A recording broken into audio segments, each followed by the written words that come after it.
Pope Leo XIV, the 267th leader of the Catholic Church and the first from the United States, inherits major challenges from his much-loved predecessor Francis. Here's a look at the new pontiff's overflowing in-tray. A shortfall in the Vatican budget to the tune of $94 million and an even larger gap in the pension fund will want Leo's immediate attention. That's according to two knowledgeable sources, and despite Pope Francis' cost-cutting efforts and financial management reforms. The scandal of clerical child sex abuse and its cover-up has dogged the global Catholic Church and undermined its standing. Despite Francis' policy of zero tolerance, Leo will need to examine reforms that have delivered at best partial and uneven results.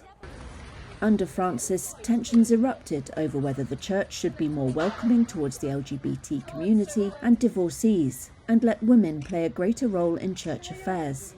Francis did not formally change doctrine, but he opened the door to communion for divorcees and blessings for same-sex couples. He did not relax priestly celibacy rules or those on ordination of women deacons. The new pope will also need to perform a balancing act. Joshua McKelvey is Reuters' Vatican correspondent. At this point, it's very hard to know exactly how Pope Leo will be pope or what his major concerns will be. I think we can expect that he will kind of follow in the footsteps of Francis on many issues. He was appointed by Pope Francis to come to Rome. They clearly had a good, kind of loving, caring relationship. The Pope's flock is dwindling in Europe, judged by church attendance and priestly vocations. Even though globally, baptised Catholics keep increasing in number and have surpassed the 1.4 billion mark, mostly thanks to growth in Africa. In Germany, the EU's most populous nation, just 29 new priests were ordained in 2024, a historic low. About 321,000 German Catholics also left the church that year, according to the National Bishops' Conference. When it came to diplomacy, Francis, the first pope from the global south, was not afraid to ruffle Western feathers.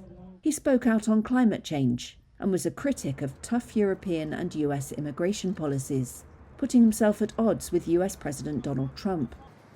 The new pontiff has a history of criticising Trump and Vice President J.D. Vance's policies, according to posts on the X account of Robert Prevost, his real name. The wars in Gaza and Ukraine will also be high on his agenda. Cardinal Robert Prevost is an American citizen as well as a Peruvian citizen. He may decide to directly address some of Trump's choices. At this point, it's a little early to know, but we can be very watchful for that in days to come.